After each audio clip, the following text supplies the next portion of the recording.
There was a Jeopardy category in the Ready when you are. Greek. Stuff that you would have done very well on, and the contestants just Ready when you are. The monitors aren't on, that's why we're asking Peter. I have no recall. It is just not. We're ready. straight. We just have to turn on the TVs out here. Can you turn on the TVs, or does Karina do that?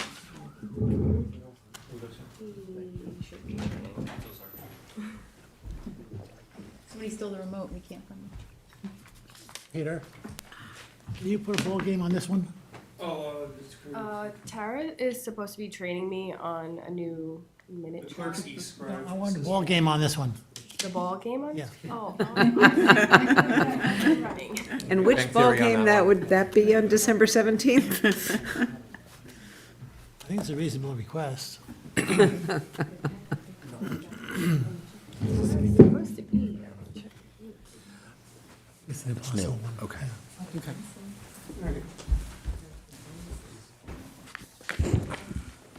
Let me know when. Harry, before you do the minutes, do you want to ask about that, or you want to ask about it after, when we look at the minutes? That question about what happened to the Teppers. Oh. In a minute. Okay. Welcome to the Conservation Board meeting of Southampton Town for December 17th, 2025. I would invite everyone to rise for the salute to the flag. I pledge allegiance to the flag of the United States of America and to the republic for which it stands, one nation, under God, indivisible, with liberty and justice for all.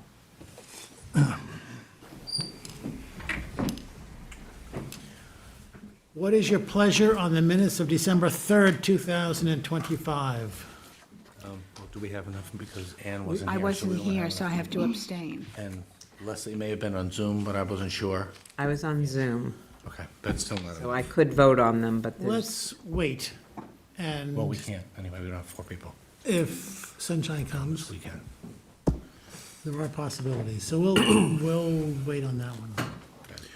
Public hearings A, 021076, Nicholas Christopher and Penelope Christopher, and this is a request for adjournment to January 28th, 2026. move to adjourn. Second? Is And anyone in the public to see this application? Sorry. is there anyone who would like to speak to this application? We went too Now. fast. And now, Move to adjourn. Second. all in favor? Aye. Opposed? A 025019, Stephen Tempesta and Jennifer Tempesta. Is there anyone in the public who'd like to speak in this application? Move to adjourn to February 11th, Second. 26? Second? Second. All in favor? Aye. Opposed? A 025025, Cold Spring Court LLC. This is a new public hearing. We do have affidavits of posting and mailing, so the board does have jurisdiction to open the hearing tonight. Would you like to present your application? Is that you guys? Yes, it is. Okay. Would you like to present your application?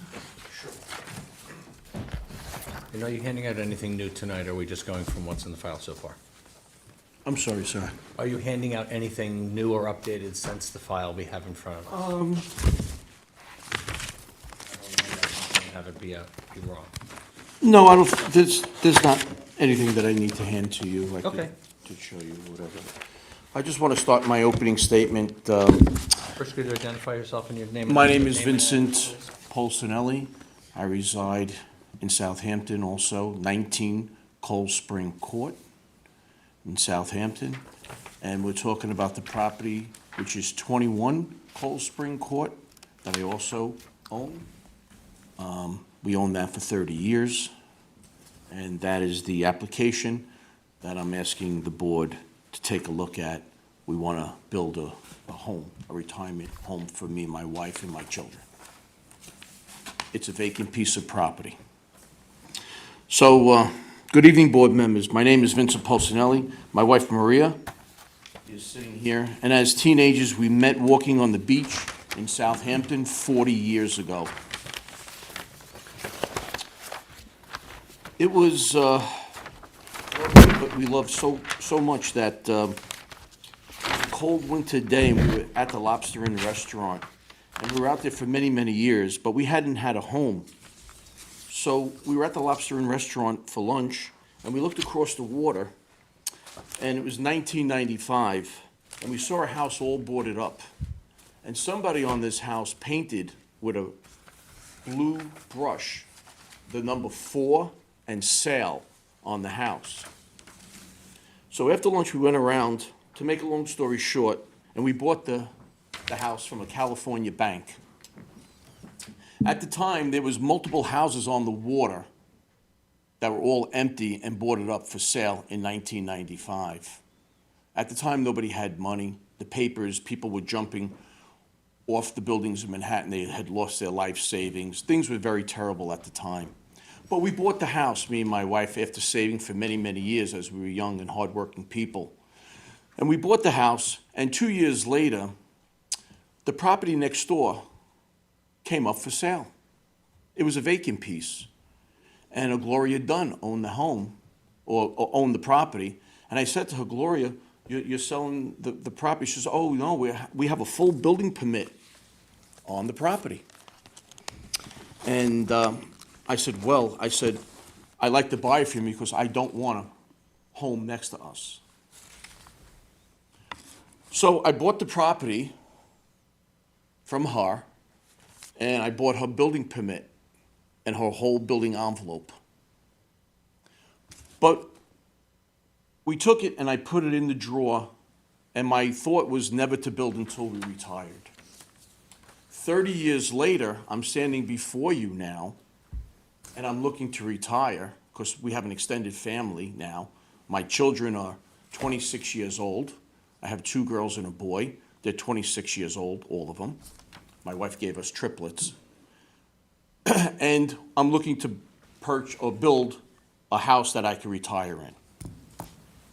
And that's the reason why I'm here before you, is to ask you and to help me go through this so I can possibly purchase and build a house on that property.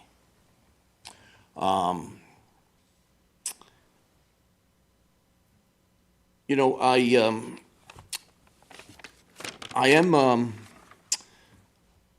love the waterways. We also love the shoreline, and we love the land.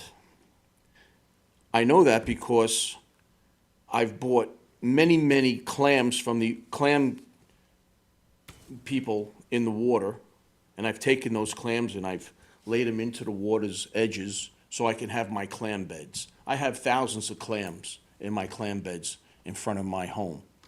Now, if you can take a look, this is my home here, 19, and this is the property that we're talking about, 21. I have 500 feet of shoreline that I am responsible for. On the weekends, I go and pick up debris. On weekends, I go pick up the wood and the plastic and the bottles and the papers and whatever that also falls in there. Because on this particular property, on 21, we have 250 feet of rip rock that was put in from the Army Corps of Engineers right here. And in that shoreline, I have thousands of oysters that I have seeded and spawned and I take care of. I don't sell them, I just let them grow. And you can reach down into the water and take them as you'd like. So not only am I protect the waters and I clean the shoreline, but also the land. Many years ago, I also erected right here an osprey nest. I had one of the builders build me an osprey nest. His name was Howard Pickerel. And he told me a certain tree that he had to put the osprey nest on, and he had to pepper the top of the osprey nest. And I had him build it, and me and 3 men put it on the property, and we erected it on the property. That was about 20 years ago or so. It's no longer there through the storms that came through and knocked it down. I guess after 20 years, it doesn't last as long as it should. But I consider myself and my wife Southampton freeholders. I'm a protector of the waterways, I'm a protector of the land, and I am a protector of the shoreline. So I'm asking the town or the board to let me build and give me relief on that property so I could build my retirement home. I'm willing to work with the board. I'm new at this. I haven't done it before, but I'm open-minded, and we're trying to do what we can. I own the last piece of waterfront property in this whole entire area. Now, the reason why we didn't build on it, and it's the last piece, is because I was waiting to retire to build on it. There are hundreds and hundreds of houses in this area that are all built on. This is the last piece of property, right here. And you can see from an aerial view. And that's why I'm here. As you notice, everyone is built here except this piece. And that's why I'm here. I know there's some discrepancies there's some phragmites on the property. But when you don't touch the property forever, the birds, the storms, the surges of water from the storm, the storms, Sandy, whatever, maybe it brings the seeds and phragmites grow. That's because I didn't touch the property for 30 years. All I did was maybe clean the property shoreline and rake some of the seagrass because it's mine. I kept it. And when you see a phragmite, it's because it dropped in there naturally. If you notice, no one else, for some reason, has phragmites. How come? Just me? It's because it's a virgin piece of property. I never touched it. I never thought I had to go there and take it out. So that's why I'm here, and I would like to ask the board for some relief on that.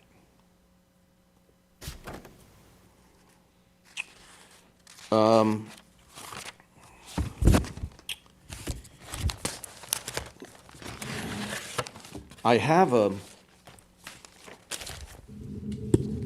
a picture from the town that, If you submit that, it becomes part of the record. It needs to be stamped in and you don't get it back, so just. it's so okay, know. you could have it, because the It's town just- gave it to me. I just want to make sure before you. Yeah, hand it in. Jennifer Fredlin from the Conservation Board gave it to me. Can I give it to you guys? Yeah, you have to have it stamped in by the secretary and then we can. hand it Okay, in. what I want to show you, and I'll have it stamped in, but I'd like you to see this one.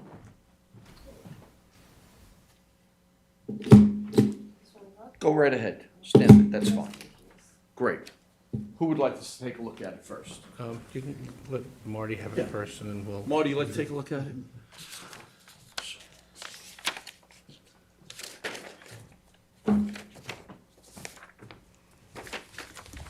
Thank you.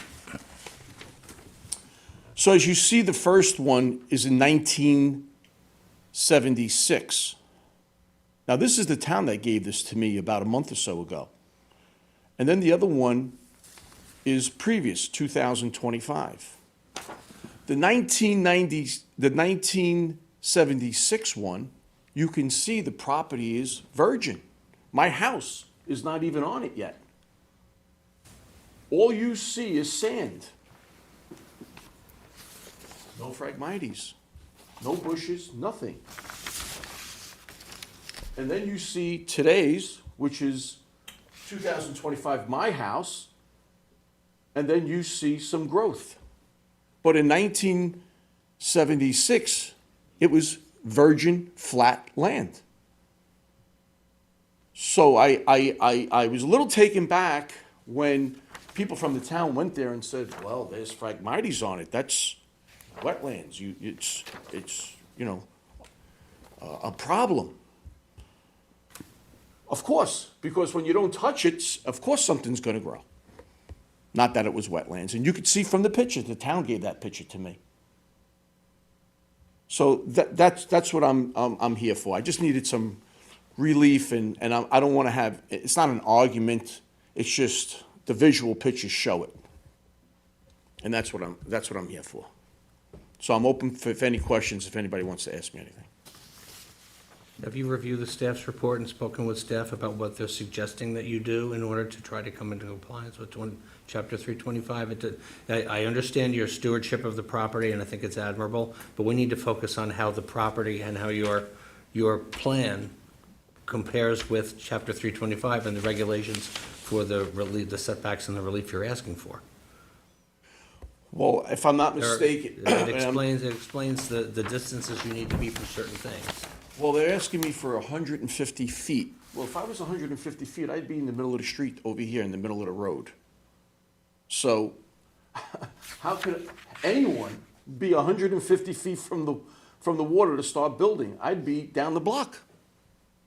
So, We're looking for 100 feet. 150 feet is only for septic systems usually. right, this is what we have to work with. It's a large piece of property. As you can see, from my neighbor's standpoint of view, it's a pretty large piece of property. I'm sure we can work within that property. It looks like everyone else worked in their slivers of property. I'm sure I can do something to put a home on the property. It's not But did you check to see what the regulations were first? I mean, putting a house on that piece of property is a concept, but did you check to see what your limitations were and work with staff or a consultant or anything to come up with an envelope? Because just saying I'm putting it where the best place it is, it doesn't really, you're not really following Chapter 325. It's important that you know what the regulations state before you come in and propose anything. And that's why working with staff is one of your first steps, or getting a consultant who understands the law. I did talk to or send emails to Monty multiple times to come in to talk with him, but he's a busy guy, and we weren't able to sit down and talk with Marty. Mr. Shea has come to the property a couple of times. We flagged the property. I had surveyors survey the property. And we did put, I can submit this? Could I submit this? Would you like to see this? We've already got it. It's Oh, ours. okay. Yeah, we've already got it. Okay. Yep. So I had a Paul Belaski, he's a land surveyor, and he went there and flagged the property, and we had, who else was the other gentleman that went to the property?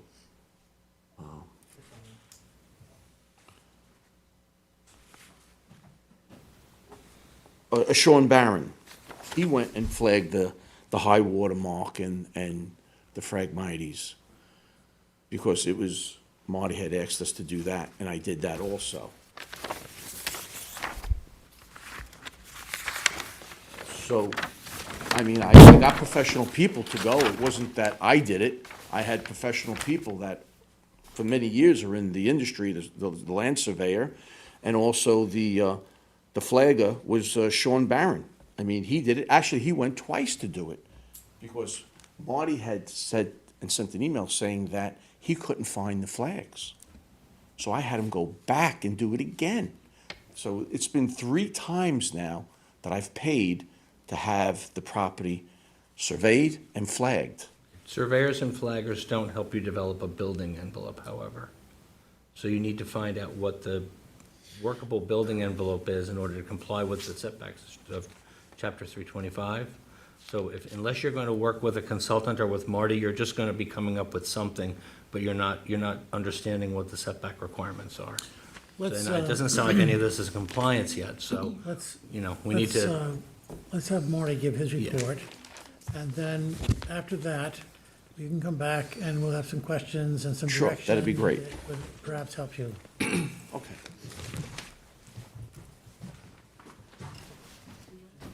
Good evening, Marty Shea, Chief Environmental Analyst for the town. There is a preliminary advisory report on record dated October 28, 2025. The subject property is marked by considerable tidal and brackish wetlands. What I'd like to hand up to the board is a drawing that identifies the extent of regulated wetlands at the property. The applicant is seeking approval for a large home. This is property that is restricted by FEMA flood zones.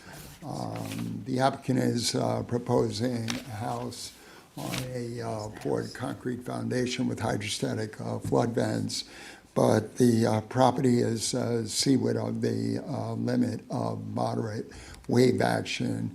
So any home that is permitted and built at the site would have to be elevated on FEMA compliant pilings. While presently the finished first floor of a new dwelling seaward of the limit of moderate wave action has to be 2 feet above base flood elevation. That requirement is becoming more stringent in January 2026, in that the finished first floor will have to be set at 3.5 feet above the base flood elevation.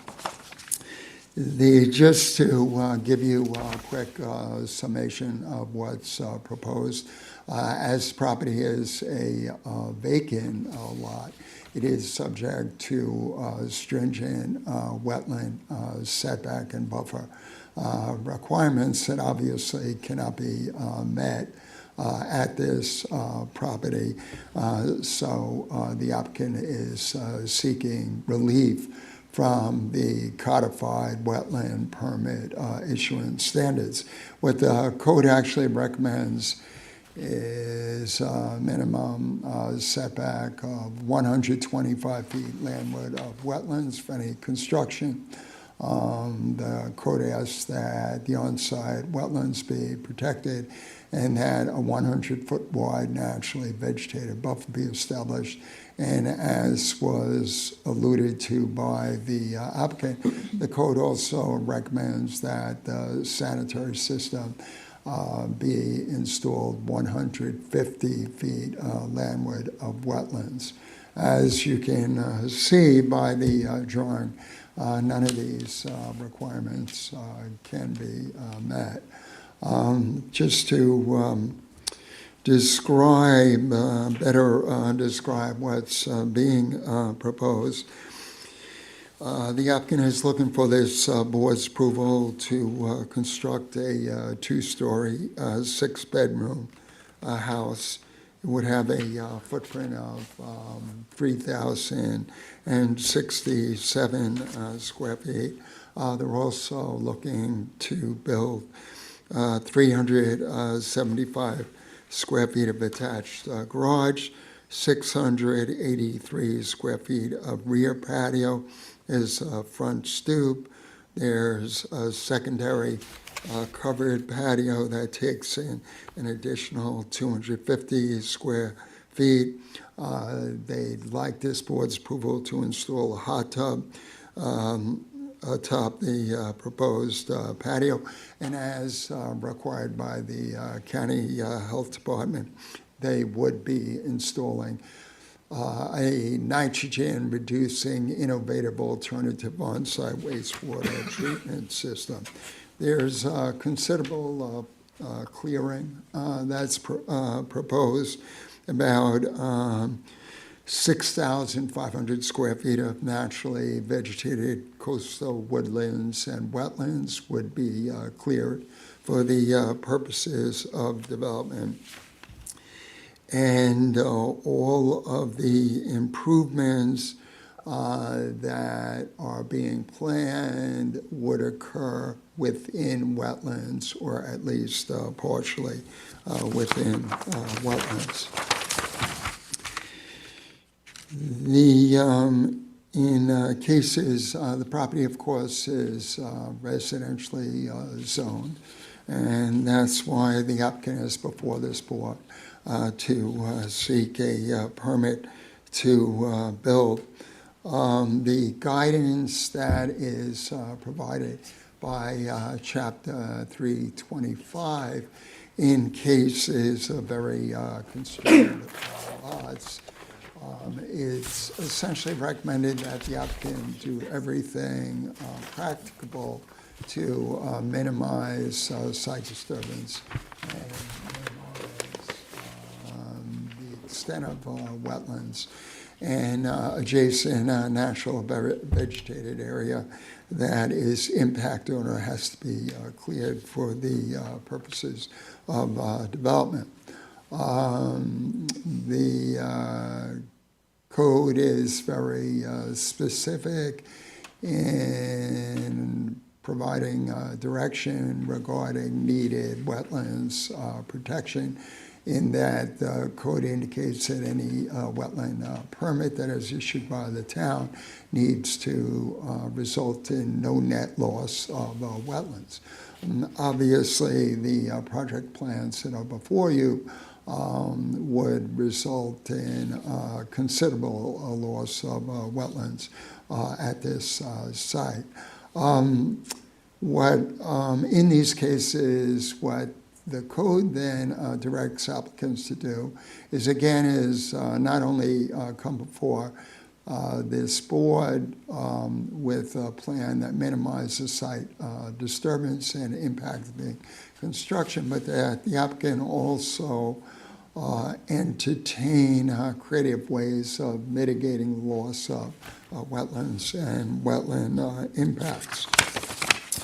As spoken to in the advisory report, there is a section in the Building and Zoning Code that establishes the minimum required floor area for properties within the R20 zoning district, within which this property is situated within.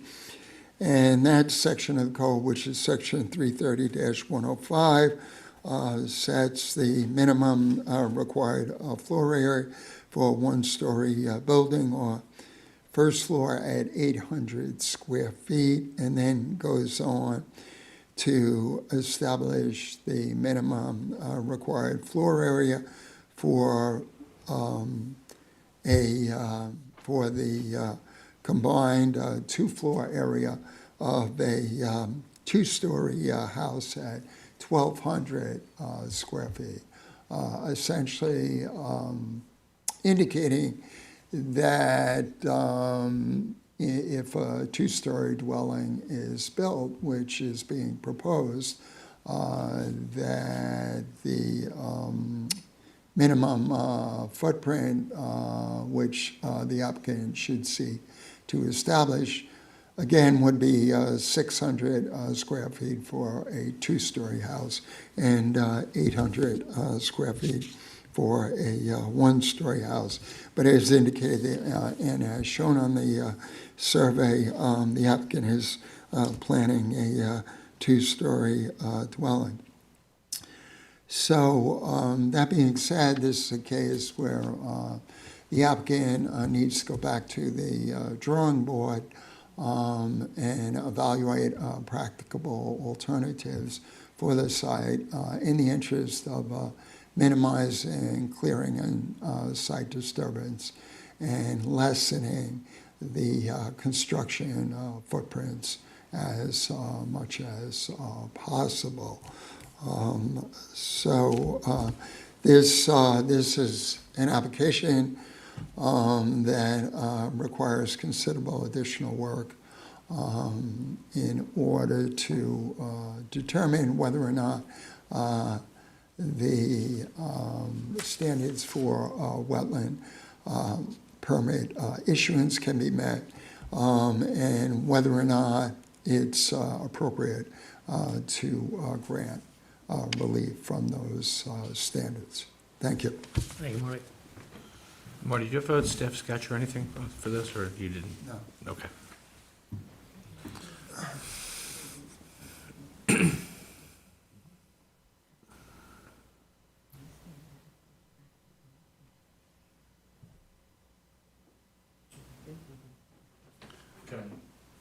Yes, thank you. You've heard the staff, you've heard Marty give his report. Right. You've received a copy of the staff report. You've seen the survey where the wetland line has been flagged. There needs to be some adjustments on there, as the staff report indicates, to correct some of the names of those flags. But that's administrative, simple to do that. The big issue is that you want to do something in your property, and you're asking us for permission to do it. We look at chapter 325, which is what the town, how the town gives us authority to issue a permit. We have to abide by chapter 325. As I look through chapter 325, it's all important, but of particular importance is the chapter that is 325-9. It's titled Standards for Issuing a Permit. I would highly encourage you to read that chapter thoroughly, perhaps even twice. It is very difficult and maybe not even possible to meet the standards enumerated on chapter 325-9. That's a major problem for us getting together to issue a permit. We have to find a way, if you want a permit on this, we have to find a way that brings us into compliance with that part of the code. The code is very strict and also very flexible. Perhaps, I've been on this board for a long time, perhaps the most difficult application we ever encountered in terms of finding a way to site a house on a piece of property that was highly encumbered was a property where we ended up issuing that permit, but there was off-site mitigation. Off-site mitigation we do extremely rarely. And I don't know what the opportunity is for off-site mitigation on this application.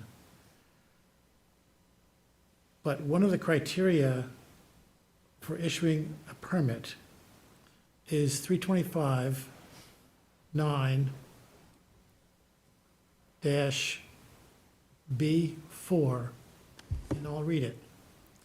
The proposed project will not diminish any wetland in size or quality unless the approving authority finds that the activity is water dependent and some other things which don't really apply. But that's a stumbling block for us. I don't know how we can get around that. And I look at this application, and I don't know what to tell you to do. That's how encumbered it is with wetlands. Can I interrupt you, Mr. Ludlow? That's an opinion of someone that says this property is wetlands. My opinion and the professional people that I sent there that do it for a living and flagged that property found the wetlands or some phragmites not where Marty found them. Okay, But this gentleman does it for a living every day. So I sent him there to do it. all right, if that's the case, then there's another option, another path you can go down. And before we get to this stage of the application, well, we're at this stage, what you can do is, if you deem it fit to do this, you can contest Marty's wetland line. Some applicants do that. The board is given the authority to make the final determination. Now, what that means is that you bring in your people Which I did. who, to tell you where the wetland line is. Which I did. Marty tells us where his wetland line is. And then both sides give more information to justify their line. And then the board, both sides are trying to convince the board to accurately describe the line. I'm gonna say up here, I'm gonna say to you, like I'm gonna tell you today, that just because there's some phragmites that came after 30 years, doesn't necessarily say that property is wetlands. It's high elevation, first of all. It's not low elevation. That property sits up high. When you stand on that property, the water is 10 feet below you. So when everyone's saying that, oh yeah, this is a flood zone, this is wetlands, it's only because I didn't build on it. I kept it for 30 years. I had developers, I had builders, I had neighbors. Everybody wanted to buy that property from me. But I kept it because one day I wanted to retire and I wanted to build my home on it. And then Marty comes along and says, oh my God, this is a disaster. Well, yeah, maybe because I didn't cut down the trees and I didn't cut down the phragmites that were on there for 30 years. But as you could see, there is no phragmites anywhere in this whole entire neighborhood except right here because I didn't touch the virgin piece of property. It's actually legislated that you can't touch the property anyway without a permit. So you couldn't have removed any phragmites that came up whether over the last 30 years or not. So So you're not allowed to remove things or change things on the property when it's a regulated piece of property like that. okay, thank you, Mr. Reckenbach, but I guess no one else, only the phragmites fell right on my property here, the virgin piece, but nothing in the whole entire area. You have no documented history of any of those properties of when the houses were built, whether it was before Chapter Well, 325 I started. live here, sir, and this house was built 2 years ago. It's brand new, brand new, brand new. I live across Every the street from property it. stands on its own merit. If one piece, because of the way that the environment works on one piece of property, it ends up with more wetlands than another one. There's no reason for it, it's nature. Okay. You can have us evaluate every piece that's around you and come up with a history and why the permits were approved the way they were or when they were. That's just gonna take time. So I guess I I was, don't think it's gonna work for you. okay, so I guess I was in the wrong to not touch the property, not to build on it. I should have built on it. I Even- should have built on it, even because I have a given- building permit, sir, that this woman in 1995, I bought from her. Did you continue to renew the permit when it came up for renewal? No, because I wasn't, at that time, looking to And put it retire. away? It's not gonna you're not gonna be Okay. relevant at all. But they did approve it then.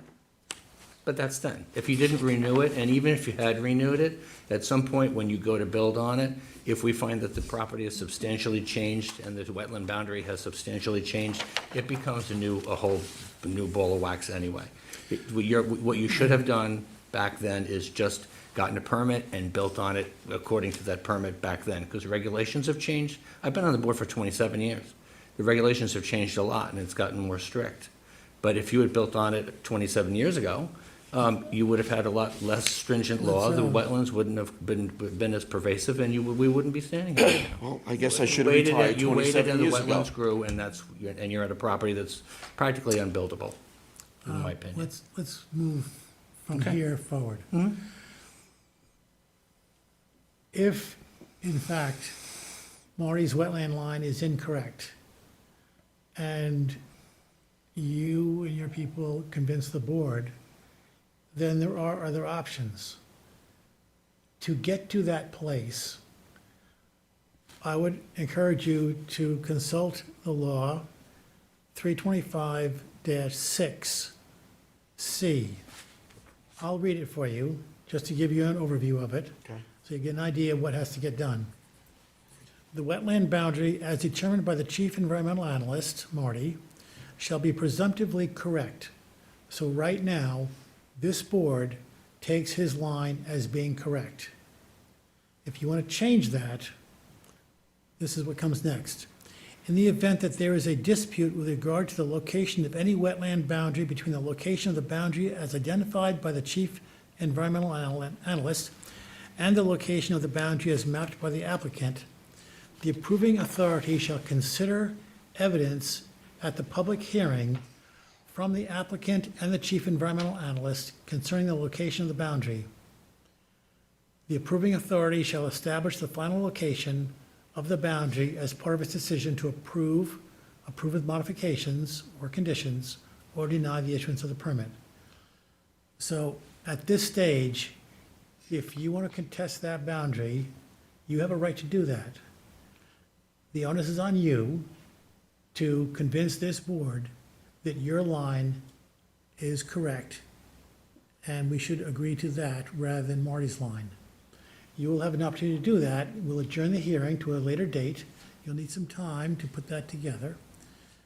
And when we hear that argument, we may then want to hear an argument from Marty. And we may need more arguments back and forth. There may be more questions. As we go through this process, sometimes questions arise. So there's a process to go through, and when we establish that, if we establish the wetland line as something different than what's here, then these restrictions that we're saying to you may not be as severe as what they appear right now. Can I ask a question, Harry? And this may be a question, I think, more for Marty.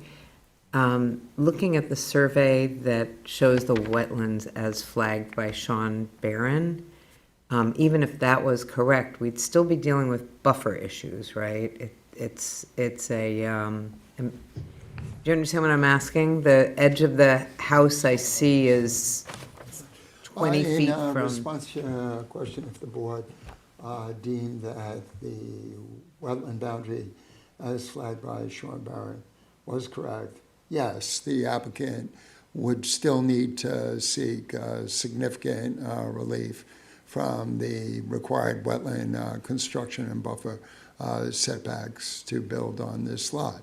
Because again, as it's a vacant lot, the code recommends that the minimum setback for any construction be 125 feet landward of that line, and that a minimum buffer of 100 feet be established. So that would take you far into the property. So the applicant would still be in a position, if he wanted to go ahead with this plan, where he would have to seek considerable relief from those standards. Thank you. thank you for answering that. And I just wanted to point out that as you look at the contesting what the boundaries are, the 325 law has so many, has a number of different criteria we'll have to look at before we could grant any permit, even if that line, wetlands line was moved. Well, I'm here to ask for relief. We know we need relief. I mean, it's almost impossible for 100 and, Marty says 125 feet, 150 feet. We'd be in the middle of the, we'd be down the block. No, and we do understand that issue comes up a fair amount in front of us. I just wanted to say that I think it's it makes sense to me that there's a decision about whether or not to relook at the wetlands, but I just want to make sure that you're aware that there's going to be there would be another threshold even if the wetlands line was adjusted. I'm just curious, Mr. Rettenbach, if this house was built, which was 2 years ago, he just got to see it, he just finished it, if he had to go 125 feet, 150 feet, he'd be in my backyard. So how did he build a brand-new house? If it was 150, 125 feet, he'd be in my backyard. He'd be in the shoreline. There are going to be How do details. you build that house? There are going to be details about that application that explain that, but we have no way of knowing that right now. Okay, I'm just saying, it's a brand-new home, and if we're talking 150 feet, well, there it is. Marty has all these in his Okay, head. He I'm can tell just- you exactly, but that none of that is really germane to what yours is. Unfortunately, because you didn't build on it, it was overrun by wetlands, and now it's unbuildable, in my opinion. That's your opinion. But I mean, the fact that there are wetlands, even in the area where you have the house, the law does not allow us to have wetlands be removed. We can't have with fewer wetlands than what started. So no matter what the setbacks are from what Sean's line is or our line, if there are wetlands anyplace else, you can't put the house where wetlands are. We can't have a reduction of wetlands. That's the law. We can't go against that. You could have replantings, can't you? If you want to come in with a replanting plan, none of that is on the survey here. None of it's been discussed. That's why I say you should really have a consultant and, professional representation. This is. But you didn't bring that up to me, I brought that up to you, but you know that, can we do that? Can you plant wetlands and create wetlands to offset the loss of Correct. wetlands? Yes, you can. Thank you for telling me Yeah, that. I no, you- appreciate No, that. you can. Okay. You'd have to come up with a planting plan. Okay. And where Because it's like- wetlands everywhere Like I else, think don't I know what said that's before, gonna be. when I started, I'm new at this. Mm-hmm. I've never done it before. So I had a professional architect, I had a professional flagger, I had a professional surveyor, and I'm standing here before professional people, and I'm looking for help a little bit here to build a retirement home, and I have to almost pull teeth a little bit, and I don't want to do that. So I'm glad that you helped me out there. I appreciate that. But understanding 325 is important, so if you're not able to digest all of Chapter 325 as it relates to your application, you need legal representation. Okay. Okay. I thought the best way to come about it is, I didn't think I needed an attorney and go through this whole process. A consultant would be the Okay. first step. Okay. They understand the law and they understand what's, mitigation and what alternatives might be accepted, because they would have told you right away that this is not something that's approvable by us at any means. Okay. Is there anything else that you can help me with? Is there anyone else in the public who'd like to speak on this application? What we should do now is, since you want to contest the wetland line, is we need to adjourn this for such time as you need to prepare your arguments for convincing the board of a change in the wetland line. How much time would you like? Let me just speak to that. Okay. I just wanted to make some brief comments quickly. The whole reason, obviously, this application is before the board is we all recognize that the applicant needs considerable relief from the required wetland construction buffer setbacks in order to build. Property is residentially zoned, so the landowner has the right to build. What the landowner needs to try and do is come back to this board with a plan that reduces the scale of construction and lessens the extent of site disturbance. Because the FEMA requirements necessitate that the house be built elevated on pilings, the raising of that structure on pilings already lessens some of the impacts. Notwithstanding that, the code recommends a minimum setback of 150 feet for the sanitary system. Of course, that can't be met, but what the landowner should look to do is to position the sanitary system as close to the road as possible. So that's kind of the process that we need to go through.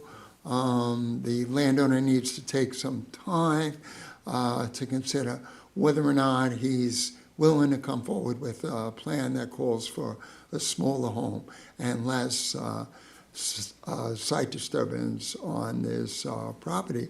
And then this board in my office can look at whether or not that would be appropriate for the site and how those impacts can be mitigated. So notwithstanding that the code is very stringent, we're all obviously here to try and work with the landowner to guide him through that process. In the event that the applicant does decide to appeal the wetland boundary, there's a separate application that needs to be filed. It's called a wetland determination appeal application. So that would be the next step if indeed he wants to go that route. And then that application will be brought to this board in concert with the pending application, and a hearing date will be set. What the code says is that when you can't meet the required setbacks for building, that the applicant is to evaluate practicable alternatives. And practicable alternatives are defined by the code as options that would reduce the scale of residential construction on this property.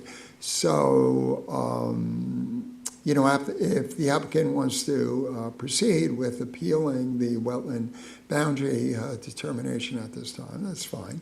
But I would recommend that at the same time, the applicant give consideration to whether or not they would be amenable to reducing the scale of construction on this site.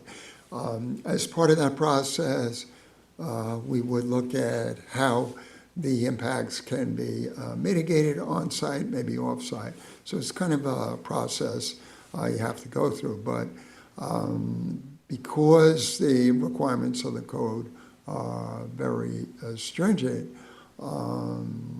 there is no ability at this time to issue a permit for a house of that size. So I would recommend that the applicant give some thought to whether or not it would be amenable to building a smaller home. And if so, he should forward an alternate plan to my office for consideration. Thank you. Thank you, Marty, for that help. I do appreciate that, and that was a little olive branch that will help me, hopefully, to build a retirement home. And I'd like to maybe not litigate where the line is of the wetlands, but maybe come with a professional consultant, and maybe we can reduce or replant some seagrass and, you know, and make a house where we can live, because we do have an extended family. I just have to tell one of my kids, don't come by no more. But I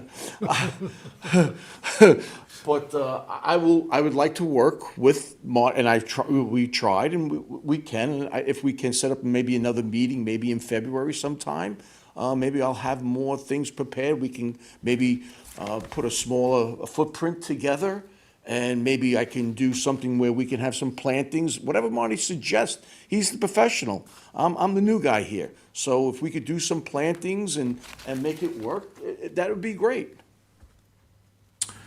We have an open agenda on February 25th. Would you like to be back on February 25th? That'd be fine. That'd be fine. I'll just write it down. Is that okay for everybody? Is there a motion? So moved to adjourn this hearing to February 25th, 2026. Second. All in favor? Aye. Opposed? Thank you. Thank you very much.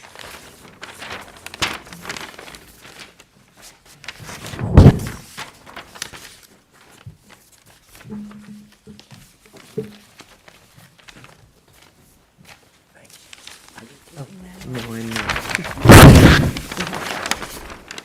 Sorry.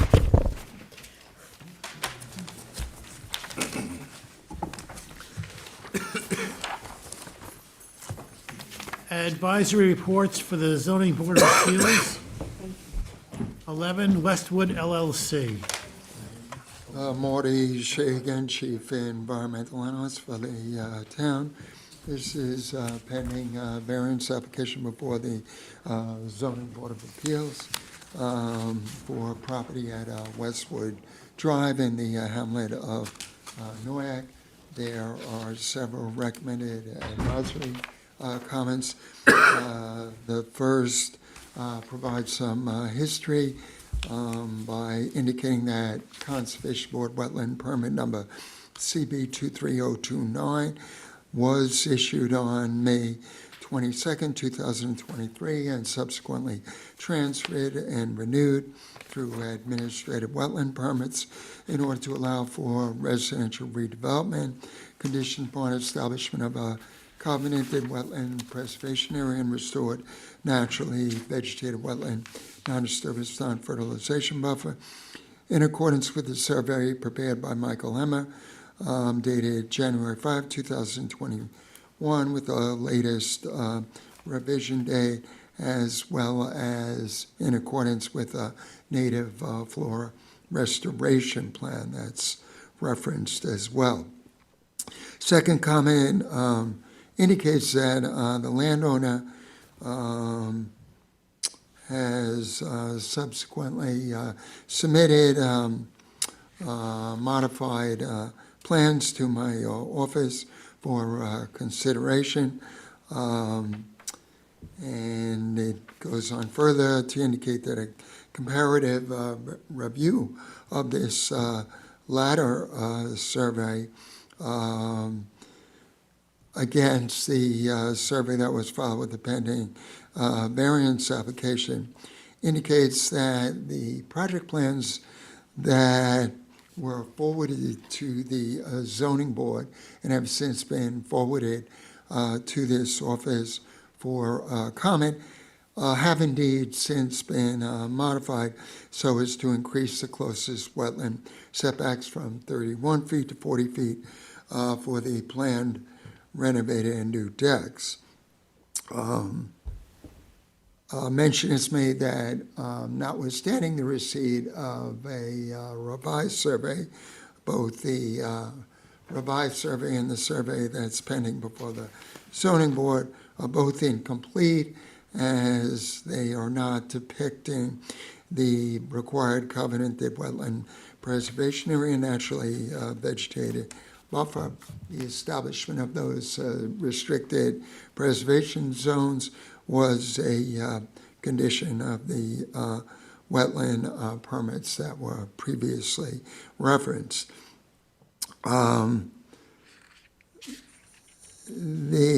It doesn't appear that the revised plans, which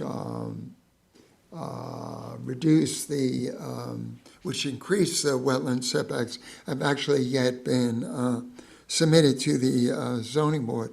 So the comments go on to indicate that the latter plans that my office have received are generally consistent with the wetland construction setback parameters that were previously set by the Conservation Board. As such, the applicant should file a wetland permit modification application in order to gain approval for the modified plan. Because the plan is a work in progress, and because the applicant now needs a modified wetland permit, the final comment is made that any decision on the pending variance application should be held in abeyance till the requisite modified wetland permit is applied for and obtained.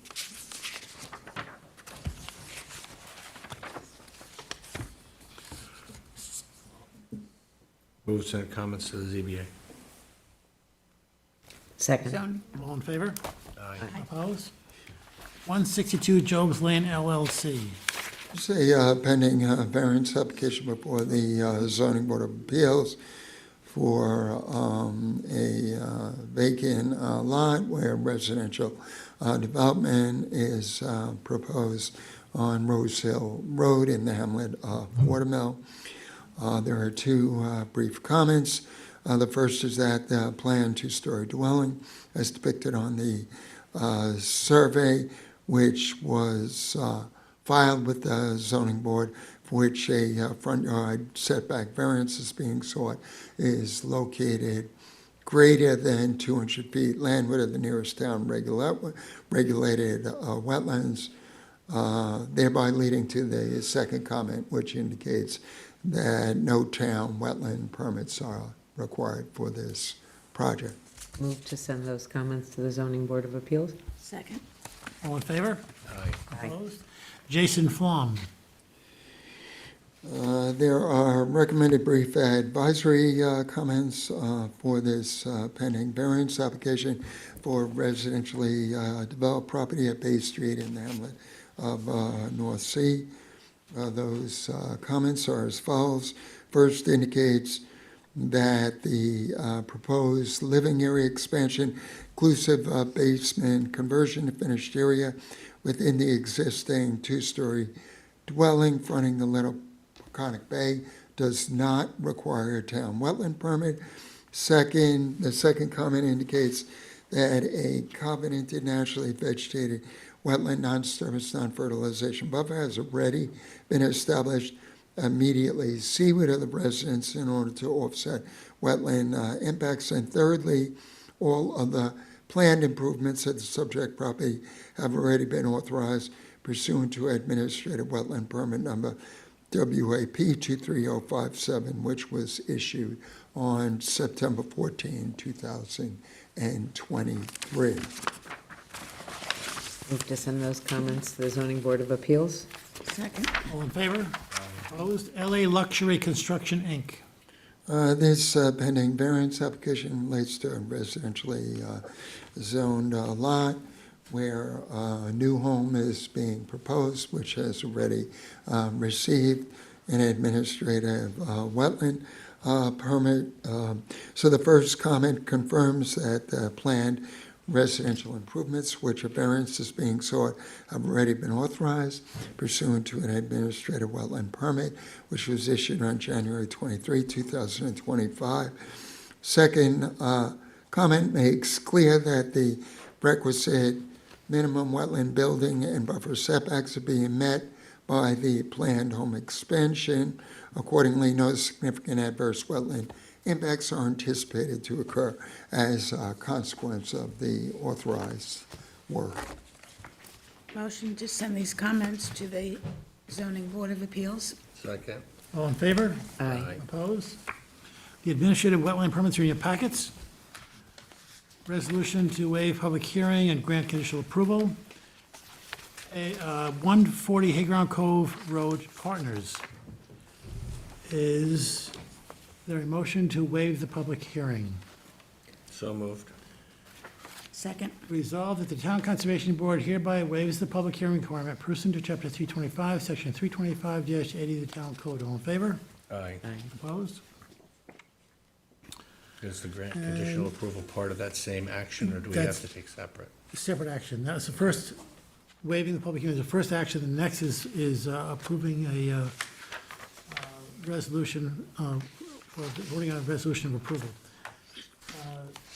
140 Hayground Cove Road Partners LLC. Any discussion? Move to issue the conditional approval? Second. Resolve that a conditional wetland permit approval granted to 140 Hayground Cove Road Partners LLC for the proposed project upon the terms and conditions set forth therein. All in favor? Aye. Opposed? Resolution of conditional approval, A 019131, the Patricia Lynn Prue Revocable Trust. Applicant request postponement to January 14th, 2026. Is there a motion? Move to adjourn Second. as requested. All in favor? Aye. Opposed? A 024038, 37 East Shore Drive LLC. Any discussion? Move to issue. Second. Resolve that a conditional wetland permit approval granted to 37 East Shore Drive LLC for the proposed project upon the terms and conditions set forth therein. All in favor? Aye. Opposed? A 025021, Mark Charbonneau and Donna Charbonneau. The applicant requested postponement to January 14th, 2026. So moved. Second. All in favor? Aye. Opposed? A 025049, Sue Graham, Ongaro, Mingus Revocable Trust. Any discussion? Oh, no, the applicant requests postponement to January 14th, 2026. Second. All in favor? Aye. Aye. Opposed? Preliminary review, secret determination, A 024060, Carter Simpson and Sloan Simpson. The applicant requests postponement to January 14th, 2026. So moved. Second. All in favor? Aye. Opposed? A 025007, 31 Pigeons 2 LLC. Marty Shea, Chief Environmental Analyst for the town. This application relates to a recently developed lot that has frontage on Long Pond. It's located on Round Pond Lane in the hamlet of Sag Harbor. There is a preliminary advisory report on file dated November 21, 2025. The application was made as the applicant had previously received a wetland permit from this board for the purposes of residential development. However, that permit has since expired and cannot be renewed, and some changes were made to the project as well. So there is a detailed project description in the preliminary advisory report. which indicates that the project is compliant with the minimum required wetland construction and buffer setbacks for this property. So the report is supportive of reauthorizing and re-permitting the activities that this board had formerly considered. However, the report does make mention of some outstanding issues that need to be addressed at the property, inclusive recent disturbance within the existing covenanted wetlands related to discard of landscape material and landscape soil. It also expresses concern about the very extensive planting of non-native invasive silvergrass around the perimeter of the residence. So while the report recommends that the new wetland permit be issued, it also asks that the applicant reclaim those portions of the buffer which were impacted by site disturbance, which the applicant has already commenced that restoration activity. And it also asks that the landowner remove the invasive silvergrass that was recently installed on the property, because there is concern that that will quickly spread into the surrounding preserved land in the Long Pond Greenbelt. The applicant had also recently planted invasive bamboo, so I also ask that the bamboo be removed, and the applicant is amenable to removing that invasive vegetation and will come forward with a native landscape plan.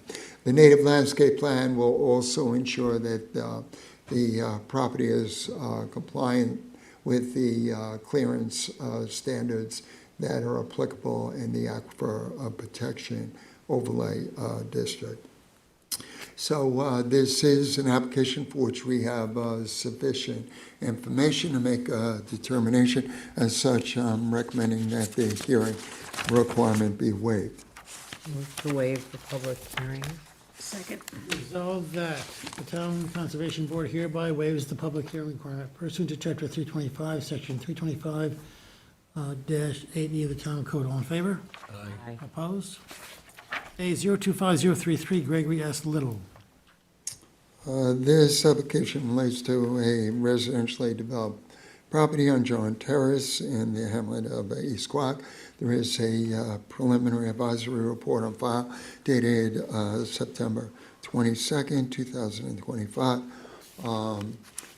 This application is being filed because the Conservation Board wetland permit that had been issued to authorize residential improvements has since expired and cannot be renewed. The applicant has also made some minor changes to the previously authorized activities, so those improvements need to be legalized. The board had formally allowed for construction of an in-ground swimming pool and patio on the property. The applicant has decided not to proceed with the swimming pool plans.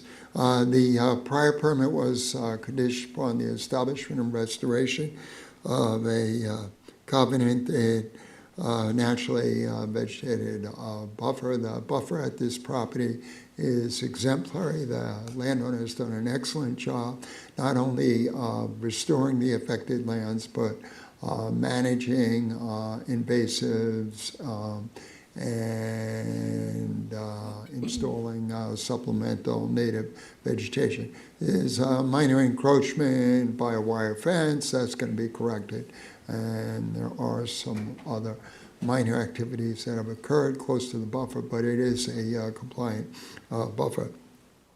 So there's nothing about this project that would necessitate granting relief from the wetland permit issuance standards. So the report is supportive of this board issuing a new permit to reauthorize the residential improvements that were undertaken pursuant to a prior wetland permit.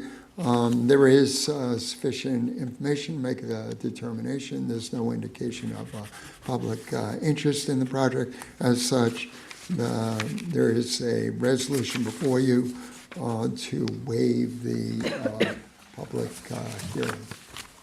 So moved to waive the public hearing? Second. Resolved that the Town Conservation Board hereby waives the public hearing for pursuant to Chapter 325, Section 325-80 of the Town Code. All in favor?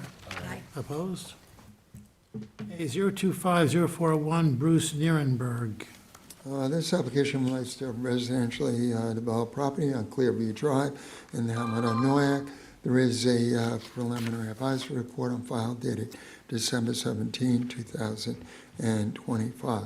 The property has bulkheaded frontage on the Middle Peconic Bay. It's also marked by two wooden groins that were installed perpendicular to the bulkhead during the 1970s. The applicant is seeking a permit from this board to demolish and reconstruct both the bulkhead and the groins. The property is encumbered by a 50-foot naturally vegetated buffer. There is some minor disturbance in the buffer that the applicant is going to rectify.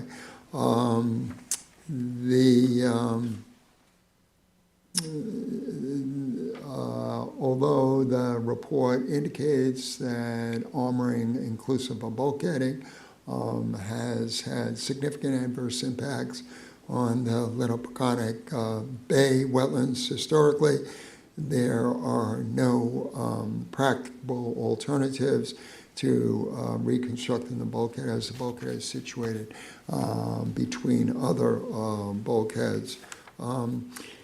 So the report is supportive of the planned bulkhead reconstruction, but it does raise concern regarding the proposed reconstruction of the timber groins in Little Peconic Bay. It questions whether or not that is necessary, and also inquires as to whether or not the installation of new groins is going to increase erosion rates downdrift and affect the elevations and contours of the bay bottoms. We need significant additional information in order to decide whether or not it's appropriate to go forward with issuing a permit to reconstruct those groins. As such, there is a resolution before you scheduling a public hearing for this application. Schedule a public hearing? Second? Resolved that the Town Conservation Board hereby schedules the public hearing for January 28, 2026, and the notice of public hearing be published in the town designated newspaper pursuant to Chapter 325, Section 325-8C of the Town Code. All in favor? Aye. Opposed? A 025048, Diane Waranas. Applicant requests postponement to January 14, 2026. So moved. Second? All in favor? Aye. Aye. Opposed? A 025050, Neil A. Schlendorf, trustee, Mary W. Schlendorf, trustee. This application is likewise seeking a permit from this board to demolish and reconstruct bulkhead. In this case, it's at a property that's located at North Bay Avenue in the hamlet of Noyak. There is a preliminary advisory report on file dated December 11, 2025. The existing timber bulkhead would be replaced with vinyl bulkhead in kind and in place. The applicant has agreed to establish and restore a buffer on the property consistent with recommendations previously made by this board for a former application. The advisory report is supportive of issuing the permit for bulkhead demolition and reconstruction, conditioned upon establishing that buffer. So there is sufficient information to make a determination on this application, and there's no indication of public interest in this project. Accordingly, there's a resolution before you to waive the public hearing requirement. Waive the public hearing. Resolved that the Town Conservation Board hereby waives the public hearing requirement pursuant to Chapter 325, Section 325-8 of the Town Code. All in favor? Aye. Opposed? A 02506-020 CPC LLC. This application relates to a property in the Ford Dune subdivision in Watermill. The applicant is seeking a permit from this board to redevelop a piece of property that has frontage on a common constructed drainage area that contains considerable freshwater wetlands. Because that drainage area was constructed, the property is eligible for relief from the wetland construction and buffer setbacks, and that the applicant is only required to establish a buffer taking in all land within 25 feet of the established wetland line. The applicant has come forward with such plan. The buffer will be unfenced. It will be planted with considerable natural vegetation. That being said, the project plans are compliant with the wetland permit issuance standards set forth in the code. There is sufficient information to make a determination, and there's no indication of public interest in this project. As such, there is a resolution before you to waive the public hearing requirement. Move to waive the public hearing? Second. Resolved that the Town Conservation Board hereby waives the public hearing requirement pursuant to Chapter 325, Section 325-8 of the Town Code. All in favor? Aye. Opposed? A 025064, Joseph Landy. This application relates to a residentially developed property that has considerable wetlands on West Neck Point Road in the Hamlet of North Sea. There is a preliminary advisory report on file dated December 16, 2025. The applicant is seeking a permit from this board in order to undertake various residential accessory and hardscape improvements. Initially, an administrative wetland permit application had been filed based upon a wetland line flagged by a consultant. However, upon inspection of the premises, I found the wetlands to be more extensive, so they had to be reflagged and resurveyed. The consequence of which was that the project was no longer eligible for an administrative wetland permit, that it needed some relief, thus the reason why an application has been filed with the board. I have no issue. I had fairly extensive pre-application meetings with the applicant with regards to the residential improvements that are planned. So the project plans are consistent with those discussions. We had agreed that the buffers would need to be maximized on this property. Initially, the buffers that were proposed by the applicant were a bit larger than what we're actually looking to establish now because of the changes in the wetland line. However, the concept is essentially the same as what the applicant initially put forward in terms of wetland preservation and restored buffer lands. As such, this is an application for which we have sufficient information, make a determination.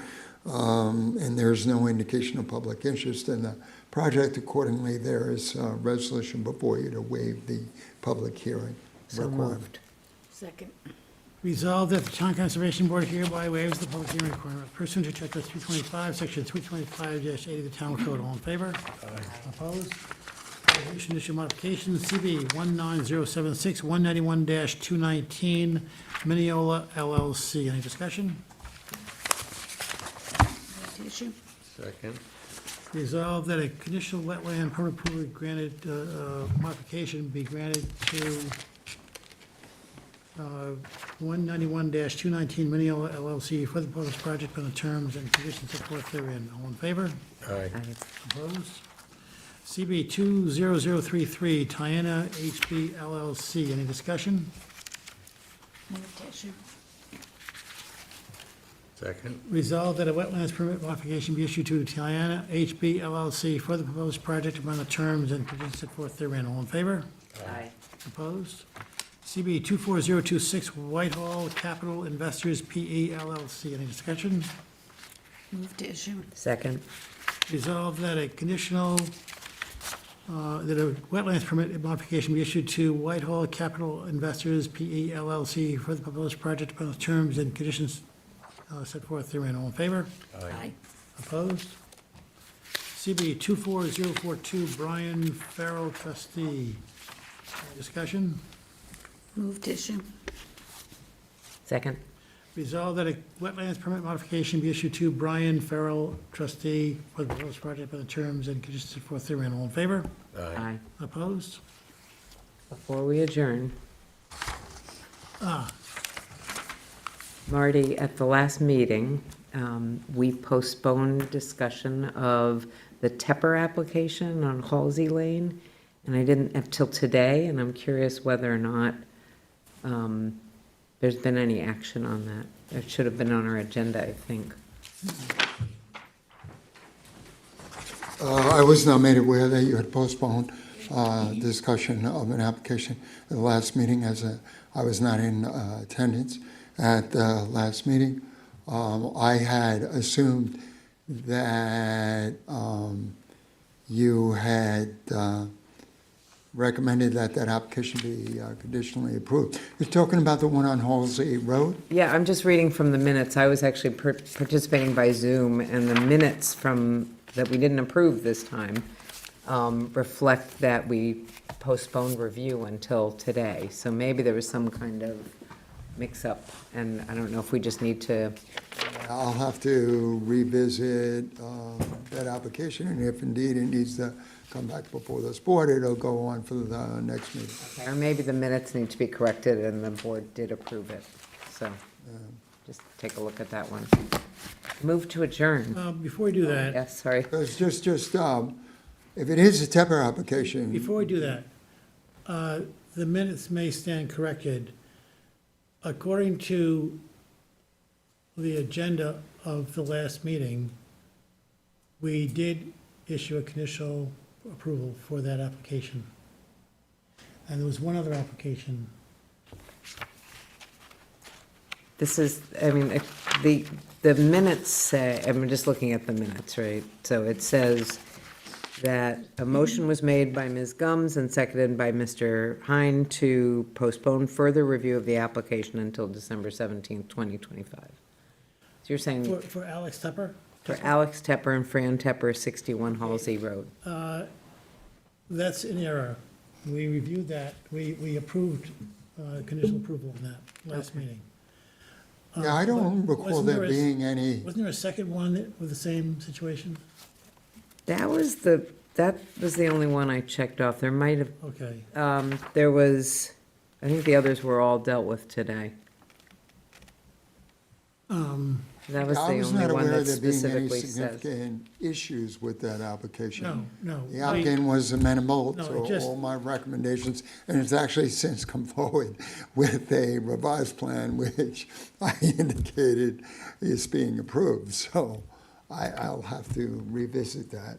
Yeah, that one is done. Okay. So we just have to correct the minutes. That's correct. minutes, yeah. But we can't do that till we have other people here, so hold that thought. Now, I'd like to move to adjourn this meeting and wish everyone happy holidays. Second. All in favor? Aye. Opposed? And I want to just say thank you for serving on the board, and thank you for staff, and who don't get any thanks, and all the various people downstairs who we don't even see them, but they do a lot of the work. And thank you, Harry, for being our leader on this journey. You don't get any thanks either. Dartboard? The dartboard, the official dartboard.